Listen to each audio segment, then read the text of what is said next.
contado Nacho, yo voy a hablaros de Hyperledger.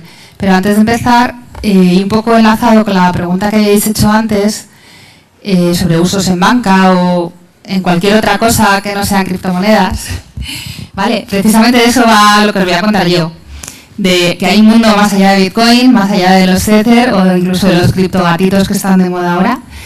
Y es que hay una aplicación real a la tecnología que hay debajo de esto, que es blockchain, que es de lo que estamos hablando hoy, al mundo de las empresas, de los negocios, de mil cosas que se pueden beneficiar de esta tecnología, pero dentro de un grupo cerrado, haciendo útil algo a iba a decir un club privado, que va un poco elitista, pero simplemente es algo que si nos importa a 4 de los que estamos aquí, no tenemos por qué hacerlo público al resto del mundo mundial. Vale, esa es la idea.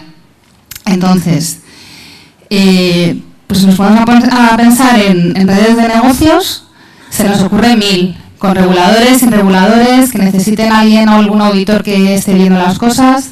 Simplemente, si nos ponemos a pensar en todas las conexiones punto a punto que hay entre diferentes empresas, entre diferentes grupos de personas que están haciendo cosas, porque hablo de empresas, pero podemos pensar, por ejemplo, en un caso de uso, que es el compartir la electricidad en los puestos de recarga de coches eléctricos. Podemos montar una red privada entre los que tenemos puestos de recarga en Madrid y compartir el uso que damos a eso. Sería una red privada, no tiene nada que ver con las empresas. Simplemente intentar buscar casos de uso donde tenga algún sentido que la información que compartimos entre varios se replique de forma, iba a decir en tiempo real, es un poco exagerado, pero de forma que todos podamos verla más o menos al mismo tiempo y podamos usarla en nuestros procesos o para lo que nosotros necesitamos y para aquello que hayamos acordado. ¿Vale? Aquí no tiene sentido que el resto del mundo lo vea, lo vemos nosotros y cada vez que uno actualiza, todos los demás vamos actualizando. Es una base de datos compartida y distribuida y permisionada en el sentido de que solo la vemos los que nos hemos puesto de acuerdo para montar este sistema.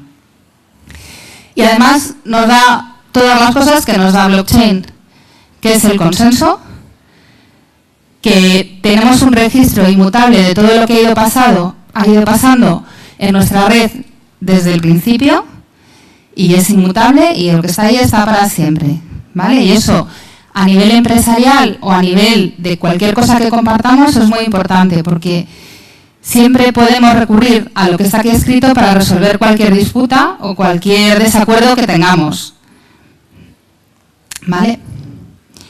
Entonces, ¿qué necesitamos para que esta tecnología que se ha utilizado para Bitcoin podamos usarlo en este entorno un poco más cerrado? Tenemos que tener en cuenta que ahora ya no vale que sea anónimo, porque si estamos poniéndonos de acuerdo 4 o 5 personas para tener algo en común, pues lo normal es que nos conozcamos y que si entra uno más sea porque le hayamos invitado. Por eso este tipo de redes se llaman permisionadas, que en español queda un poco raro, pero es simplemente por eso, porque los que estamos dentro somos los que damos permiso a los nuevos miembros para que vengan, ¿vale? Luego, además, como nos conocemos y somos amigos, no necesitamos el proof of work, no necesitamos estar gastando tiempo de computación, energía, para ponernos de acuerdo en qué es lo siguiente que escribimos, porque somos nosotros los que marcamos las reglas del juego. Podemos definir cuál es el mecanismo de consenso que necesitamos para llegar a la cadena de bloques y escribir el siguiente bloque. Mecanismos de consenso que no requieren tampoco esperar tiempo. Por eso digo, no estamos hablando de tiempo real, pero sí de un tiempo suficiente para poder trabajar juntos, ¿vale? Y en nuestro caso, pues ya no hablamos de monedas, no necesitamos gas, trabajamos con lo que decidamos que vamos a trabajar, ¿vale? Dependiendo del caso de uso. Y se suele hablar de assets. Lo que nosotros guardamos en estas cadenas de bloques son transacciones sobre asset. ¿Qué es un asset? Pues podría ser la propia moneda, pueden ser, si yo me pongo a vender coches, si me pongo a gestionar derechos de autor, son derechos de autor, si me pongo a vender noticias, cualquier cosa que es susceptible de cambiar a lo largo del tiempo. Y cambiar quiere decir que cambiemos la propiedad porque yo te lo he vendido a ti o simplemente porque vaya pasando por diferentes estados y queramos registrarlo. ¿Vale? Entonces, conceptos importantes que mantenemos desde el blockchain es que para nosotros el blockchain es un registro. En inglés la palabra ledger, aquí se traduce como libro mayor. Al final es un registro de un libro de cuentas donde vamos guardando todas las transacciones que hacemos. Privado porque solo lo vamos a ver nosotros. Incluso luego podemos encontrar diferentes niveles de privacidad, porque a lo mejor estamos 10 en el grupo, pero no todo tenemos que verlo los 10. Podemos establecer diferentes particiones sobre lo que ve cada uno. El smart contract, que ya viene desde Ethereum y en nuestro caso, bueno, le llamamos chain code, y al final es reflejar en un programa que está escrito en un lenguaje de programación, en nuestro caso Solidity y en el nuestro es Go, las reglas del juego para que aceptemos lo siguiente que se va a escribir en el bloque.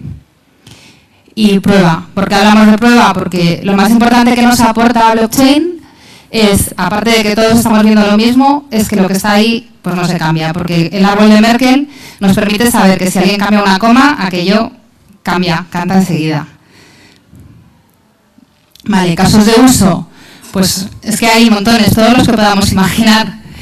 Pues en banco en concreto tenemos lo que son las transferencias internacionales, por ejemplo, cualquier negocio que hagamos, hipotecas, cualquier sitio donde sea necesario compartir información en diferentes estados, ¿vale? Sectores públicos, en sector público infinitos también. En nuestro caso en España, que tenemos las comunidades autónomas, cada uno tiene su registro de sus propias cosas. Por ejemplo, en sanidad, yo voy al médico en Valencia y no tiene mi historial médico. A mí me gustaría que pudieran verlo. Si cada uno puede mantener su propio registro de sus pacientes con un regulador, que sería el sistema central, pues tenemos también resuelto el tema. No es tan fácil, pero sí es una puerta que permite mantener la independencia y a la vez compartir información. En distribución, típico caso de uso que vais a ver de blockchain privado es la cadena de suministro. El coger las naranjas que ha cogido del árbol el agricultor, con un código de barras registrarlas, ir viendo quién la llega, por dónde la lleva y hasta que llega a la tienda. Y a lo mejor en las naranjas no es muy importante mantener la temperatura, pero si hablamos de otro tipo de productos frescos y yo puedo ponerle sensores y lo voy mezclando con IoT, yo voy a ir mandando a mi blockchain los registros de temperatura.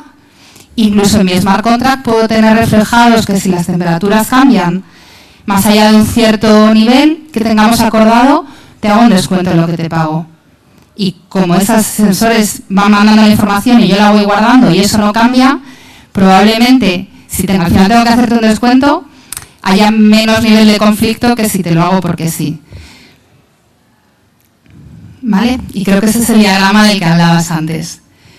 Porque sí es cierto que ahora es la moda y blockchain, pues para todo te pongo un blockchain. Y muchas veces hay gente que puede correr el riesgo de poner una base de datos muy cara cuando realmente no le está dando uso a blockchain.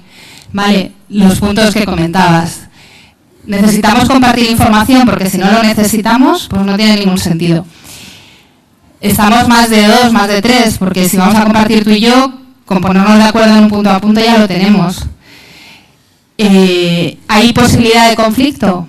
Porque si hay una confianza plena, a lo mejor yo guardo toda la información, tú te conectas y tampoco necesitamos esa inmutabilidad. Tenemos unas reglas que son uniformes, porque al final tenemos que escribir ese contrato y ese contrato tiene que ser la ley para todos. Si eso cambia o no estamos todos de acuerdo, pues tampoco tiene sentido ir a un blockchain. Vale, entonces simplemente vas siguiendo. Si con cualquiera de estas dices que no, blockchain no te aplica. Si llegas al final, blockchain aplica. Entonces la pregunta del millón ¿es público o privado? ¿Es público? Pues tengo una solución como Ethereum o como otras. ¿Es privado? Pues deberé buscar una solución enfocada al blockchain permisionado. Vale. ¿Alguna duda hasta aquí? Dime. Luego llegaremos. No hay prueba de trabajo, hay otros mecanismos de consenso. No. Otro es mucho más sencillo porque, como digo, somos unos cuantos y nos ponemos de acuerdo. En el caso de Hyperledger Fabric, en concreto, te da la posibilidad de enchufarle, por decirlo de alguna forma, varios de ellos, que luego os explico alguno. Vale. Al final, Hyperledger Fabric se llama Fabric porque no es un blockchain tal cual que lo pones y lo usas, sino que te da diferentes piezas y con eso tú puedes montar tu blockchain para jugar con las reglas que tú necesites para tu grupo. Vale, Hyperledger, en concreto, pertenece a la Linux Foundation, no es de IBM, aunque yo sea de IBM aquí contándolo. IBM Participó, ha donado muchas líneas de código, pero el proyecto está donado a la Linux Foundation. Y Hyperledger como sí no es un único proyecto, son 5 proyectos, 5 implementaciones diferentes de blockchain y 4 herramientas diferentes que van sobre ello. ¿Vale? Lleva desde 2015 y forman parte de todos estos, o sea que nadie realmente se lo pueda apropiar. Estos son los proyectos que hay, implementaciones de blockchain, cada uno se ha enfocado a algo un poco más concreto. Fabric en concreto, pues como estamos contando, para redes permisionadas. Y estas son las herramientas. Yo os voy a hablar un poquito de Composer, que es una herramienta que han puesto por encima, porque como Go no es un lenguaje de programación muy extendido, pues esto trata de acercar un poco la forma de programa del smart contract utilizando JavaScript, que al final es algo que todos conocemos. Vale. Ahora me voy a centrar en Fabric. Fabric tiene la versión 1.0 de julio, o sea, casi está recién llegado al mundo. Antes han estado haciendo cosas con la 0.6 y bueno, pues se han ido metiendo algunas modificaciones. Se han perdido algunos lenguajes de programación, por ejemplo, antes los smart contracts se podían desarrollar en Java y ahora mismo en la 1.0 todavía no se puede, pero está en proyecto. SDKs había en Python y había más, pero bueno, ahora mismo tenemos en Node y en Java. ¿Vale? Entonces, como características principales, tenemos que es permisionado, que ya hemos hablado de esto. Tenemos diferentes tipos de nodos. Cuando se ha hablado de Ethereum, teníamos los nodos mineros y el resto. Nosotros tenemos los nodos que hacen el commit, que realmente son todos los nodos de nuestra red al final van a grabar en los bloques, pero además tenemos unos nodos especiales que son los que hacen las validaciones. Yo cuando voy a proponer a la red que meta una nueva transacción en el siguiente bloque, voy a pedir una validación. Una validación que yo definiré en función de mi red, no están predefinidas. Yo puedo exigir que para escribir un nuevo bloque necesite que me lo valide un nodo o todos los nodos de la red. Y entre el 1 y n, todas las combinaciones que se os ocurran. Y luego hay unos nodos especiales que son los orderer, que se encargan de ordenar los bloques y enviarlos para que se graben. Tenemos diferentes algoritmos de consenso, como hemos comentado, y también canales. Los canales lo que nos dan es la posibilidad de tener diferentes blockchain dentro de mi red. Lo que comentaba antes, podemos hacer una red entre 5 o 6 participantes, donde compartimos información, una cadena de bloques, pero luego a lo mejor yo con otros 2 o 3 decido tener una red privada dentro del mismo blockchain. Y además tengo otra base de datos. No solo tengo los bloques que me guardan el registro de las transacciones, sino que tengo una base de datos adicional, que es el world state, que me graba el estado actual de la base de datos. Y yo con una simple consulta puedo saber lo que ha pasado. Si estoy grabando en mi blockchain la trazabilidad de algo, yo puedo preguntar al world state cuál es su estado actual. No tengo que recorrerme todos los bloques para buscar la información. ¿Vale? Y también tenemos el MSP, es el proveedor de criptografía de certificados, que es lo que nos proporciona la seguridad y la privacidad para poder trabajar en nuestra red permisionada. Y los endorsement policies, que es lo que os comentaba antes, las políticas que definimos para saber cuántas validaciones necesitamos para poder proponer el siguiente bloque. ¿Vale? Entonces, bueno, vosotros estáis aquí, en principio el meetup se llamaba para desarrolladores y voy a contaros un poco qué es lo que vosotros os enfocaríais a la hora de enfrentaros a blockchain. Pero al final blockchain es un montón de cosas, porque las redes, aparte de desarrollar aplicaciones sobre ellas, hay que operarlas. Necesitan integrarse con otros sistemas, no basta solo con que seamos la red. Normalmente si quieres que tenga algún valor, en el mundo de los negocios en concreto, tienes que integrarte con el resto de aplicaciones del backend, con otras bases de datos, necesitas el proveedor de certificados y luego está el usuario, por supuesto, y en algunos casos el regulador. Habrá casos de uso en que lo que queramos es hacer visible, por ejemplo, a la Comisión Nacional del Mercado de Valores, lo que estamos negociando entre diferentes bancos. Y aquí también es muy útil, porque no solo tú y yo compartimos la información de lo que estamos haciendo, sino que luego no tenemos que mandarle un informe al regulador. Simplemente yo le doy derecho de lectura sobre todo lo que ha pasado.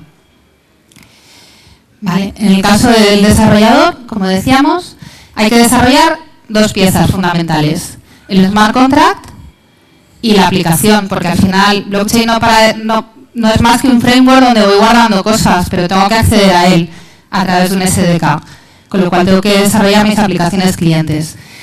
Y además, en el caso de Hyperledger, cada vez que se escribe un bloque, me lanza un evento. Con lo cual es muy fácil, si yo cojo esos eventos y los voy escribiendo en una cola, ir estando al día de todo lo que pasa en el mismo momento. Todo lo que es configuración del consenso, instalar los nodos, los peers o configurar la seguridad, podemos hacerlo, pero normalmente ya cuando estamos en producción será trabajo del operador. ¿Vale? Bueno, pues esto es a grandes rasgos lo que sería un Hyperledger. Tendría nodos que pueden ser, como hemos dicho antes, committer o endorser, y que tienen dentro siempre la cadena de bloques, el chain code, que es el smart contract, y me generan eventos. Cuando una aplicación cliente a través del SDK consigue las validaciones, después se lo envía al ordering service, que es el que a su vez lo distribuye entre todos los committers, que a través del protocolo Gossip hace que toda la red vuelva a quedar en el mismo estado. El protocolo Gossip es el con el que funcionan la mayoría de las redes P2P, no es ningún invento de blockchain. Vale. Y como os comentaba antes, los lenguajes de programación para la aplicación cliente tenemos un SDK en Node y otro en Java. Para el Smart Contract tenemos Go y además tenemos esta herramienta, el Composer, que nos permite hacer lo mismo que haríamos en Go, pero con JavaScript.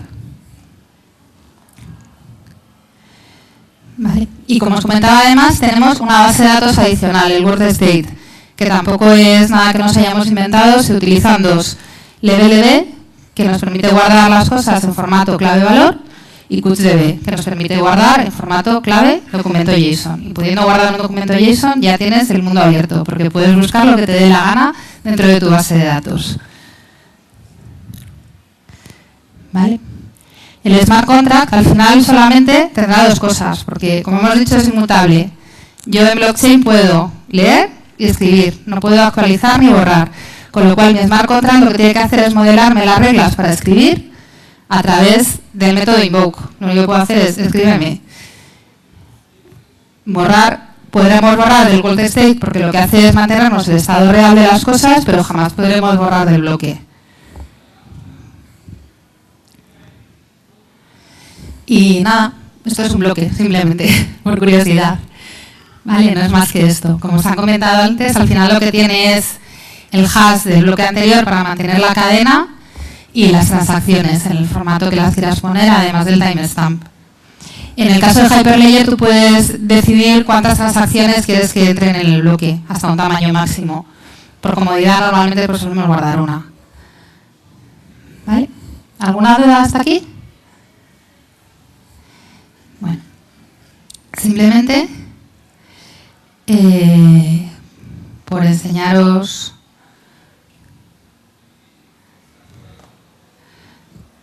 algo más de recursos, aparte del read the docs, pues aquí en GitHub, simplemente poniendo Hyperledger Fabric Samples, tenéis ejemplos de todo, de aplicaciones clientes y de chain code. ¿Vale? Si queréis ver, por curiosidad, un programita en Go, pues vamos, tiene una pinta muy parecida a cualquier otro. ¿Vale? Es muy sencillito y realmente tampoco requiere, no es un lenguaje muy conocido, pero cualquiera que tenga nociones de Java, de C, pues lo pilla enseguida. ¿Vale? ¿Alguna duda? ¿Sí?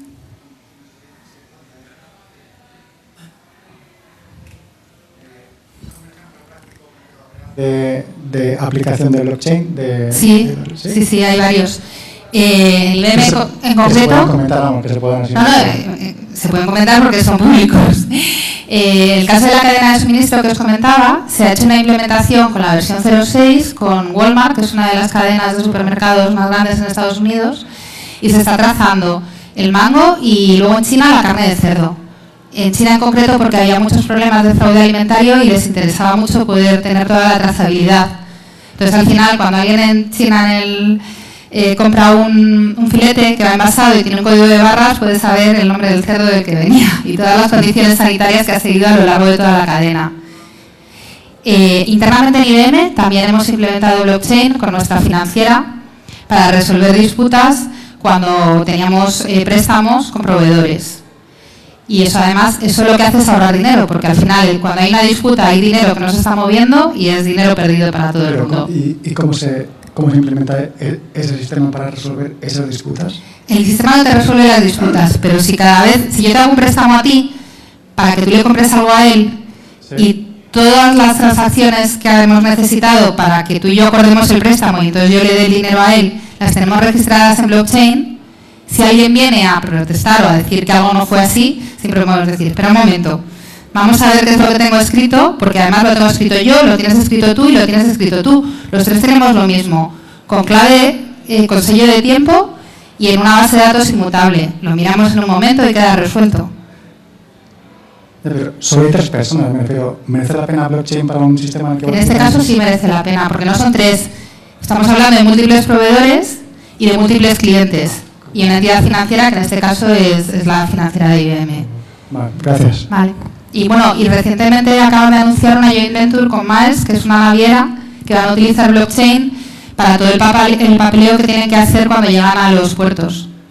También es otra forma de si todos los documentos que tenemos que presentar al llegar a un puerto para pasar las aduanas los tenemos digitalizados por adelantado y guardados en blockchain, pues los vamos consultando y todo va mucho más rápido.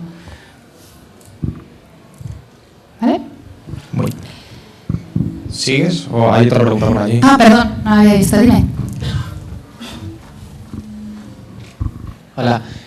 ¿Cómo? Porque Ethereum resuelve el problema de los infinite loops con el Ether, que si te atacaba el gas lo paras. Sí. ¿Cómo hacen en Hyperledger cuando, por ejemplo, igual normalmente pues en un código muy sencillo, muy básico, pues no tienes, o deberías no tener un problema de un loop infinito, pero suponte que te pasa? ¿Cómo resuelve eso Hyperledger? Porque no... Es que eso ahora mismo está cedido a los miembros del consorcio o del grupo que decidan formarlo. Tienes que cambiar el chip. Somos 4, 5, 10, pero más o menos hay un control en lo que tenemos. ¿Vale? Vale, pero si un smart contract entra en un loop infinito, ¿cómo lo detienes? Lo paras. Vale, o sea, uno de los no el composer, había otro que lo dice, esto está entrado en un bucle, lo paro. Sí. De todas formas, el smart contract, para que llegue a estar instalado, tenemos que firmarlo todos, tenemos que haberlo probado. O sea, no, es difícil pensar que en una red de este tipo haya alguien que suba un smart contract a producción que te vaya a meter en un bucle infinito.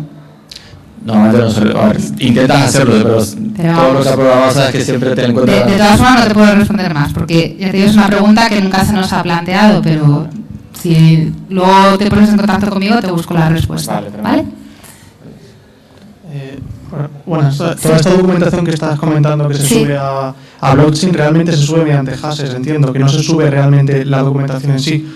Sí, porque estamos compartiéndola. O sea, sí que subís toda la documentación a la blockchain. No, a ver, toda la documentación. Subimos la información que queremos guardar, si esa información la puedo guardar y es pública y compartida entre nosotros.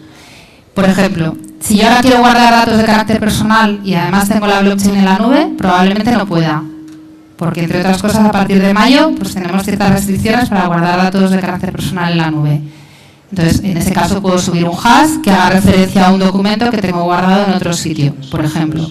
Pero yo lo que guardo es lo que yo quiero guardar, lo que acordemos entre todos que necesitamos guardar para que nuestro negocio funcione. Gracias. ¿Vale? Pues nada, simplemente ya lo que me queda es enseñaros un poquito el Composer. Vale, simplemente lo que hacemos es meter una capa entre la aplicación cliente y el Fabric que nos permite modelar el smart contract utilizando JavaScript. ¿Vale? Además, luego, bueno, me da más facilidades porque lo que me permite es a través de Loopback generar una API REST De forma que yo ya la puedo atacar con cualquier lenguaje y no dependo del SDK. ¿Vale? Y bueno, además también se puede utilizar Yeoman para generar la aplicación cliente y tiene plugins para poder utilizar el Visual Code. Y la forma de modelarlo es definiendo al final en nuestra aplicación 3 cosas, que son con las que vamos a trabajar. Quiénes trabajamos, quiénes somos los participantes, cuáles son los assets con los que vamos a trabajar y qué transacciones vamos a hacer con ello. Yo defino esas 3 cosas, luego implemento mis transacciones, asigno los permisos a cada uno de los participantes, y eso me genera un ficherito que en vez de ser un EAR o un JAR se llama BNA, y lo despliego en la red y ya me genera el API REST. Vale, hoy no he traído la demo preparada, lo que sí os puedo es enseñar la herramienta que está pública para que juguéis con ella en internet y probéis. Un segundo.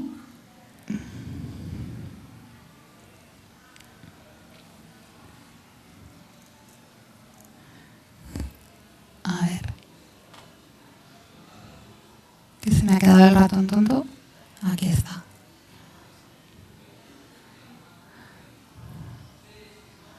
Vale, bueno, esta es toda la documentación que está también en Read the Docs, como os comentaba antes.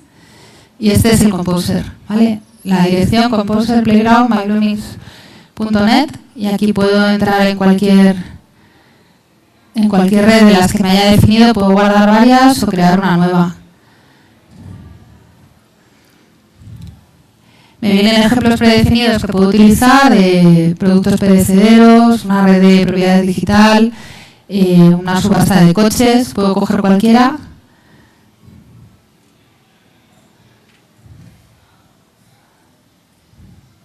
Le pongo un nombre, esta por ejemplo.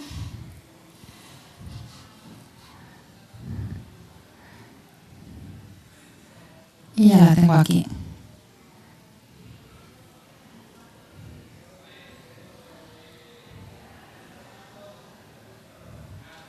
Vale, me ha generado lo que comentábamos antes, el modelo.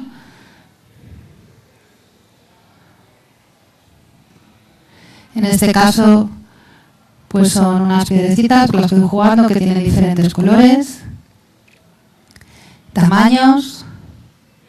¿Vale? Eso sería mis assets. Luego tengo los jugadores y la transacción, que simplemente pues comerciar con ellas. En este fichero, en el script, haría la implementación de la transacción. Y aquí en el control de acceso es donde defino los permisos para mis participantes. En esta pestaña que sería Define, simplemente defino y con lo que he definido aquí antes puedo probar. Puedo probar a dar de alta participantes, assets, las transacciones y luego ir jugando e ir viendo cómo se van generando los bloques.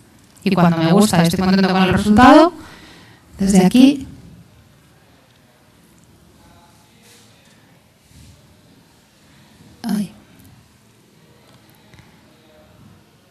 le doy a exportar, me genera el BNA y eso ya lo subo a mi red y lo tengo listo para funcionar. ¿Vale? La red, por cierto, también están todas las imágenes de Docker disponibles y gratuitas en internet. Todo, vamos, está para que lo podáis usar. Hay instrucciones que te montas una máquina virtual en media hora y puedes empezar a funcionar. ¿Vale? Pues ya lo último. Vamos, esto es un poco lo que os acabo de explicar. Y nada, pues simplemente que os quedéis con las URLs. Os he puesto también la de cloud, porque nosotros en nuestra cloud tenemos una cuenta gratuita que te permite tener un clúster de Kubernetes que podéis usar para desplegar si no tenéis una máquina que queráis usar. ¿Vale? Pues esto es todo. Una pregunta. Sí.